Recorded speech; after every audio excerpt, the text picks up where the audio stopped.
ಇವತ್ತು ನಾವು ನೇರಳೆ ಹಣ್ಣಿನ ಉಪಯೋಗಗಳ ಬಗ್ಗೆ ತಿಳಿದುಕೊಳ್ಳೋಣ. ನೇರಳೆ ಹಣ್ಣನ್ನು ಪ್ರತಿಯೊಬ್ಬರೂ ಸಹ ತುಂಬ ಇಷ್ಟವಾಗಿ ಸೇವಿಸುತ್ತಾರೆ. ನೇರಳೆ ಹಣ್ಣಿನಲ್ಲಿ ಅಧಿಕ ಪೋಷಕಾಂಶಗಳಿಂದ ಕೂಡಿರುತ್ತದೆ. ಸಕ್ಕರೆ ಕಾಯಿಲೆ ಅಥವಾ ಮಧುಮೇಹ ರೋಗಿಗಳು ನೇರಳೆ ಹಣ್ಣನ್ನು ಸೇವಿಸುವುದರಿಂದ ರಕ್ತದಲ್ಲಿನ ಗ್ಲುಕೋಸ್ ಮಟ್ಟವನ್ನು ಕಡಿಮೆ ಮಾಡಿಕೊಳ್ಳಬಹುದು.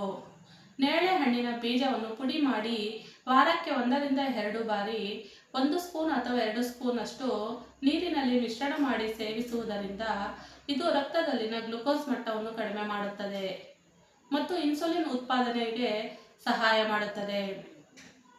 ನೇರಳೆ ಹಣ್ಣಿನಲ್ಲಿ ಐರನ್ ಅಥವಾ ಕಬ್ಬಿಣಾಂಶವು ಅಧಿಕವಾಗಿರುತ್ತದೆ. ಯಾವ ವ್ಯಕ್ತಿಗಳಲ್ಲಿ ರಕ್ತ ಮಟ್ಟವು ಕಡಿಮೆ ಇರುತ್ತದೆಯೋ ಅಂತಹವರು ನೇರಳೆ ಹಣ್ಣನ್ನು ಸೇವಿಸುವುದರಿಂದ ರಕ್ತವನ್ನು ವೃದ್ಧಿ ಮಾಡಿಕೊಳ್ಳಬಹುದು.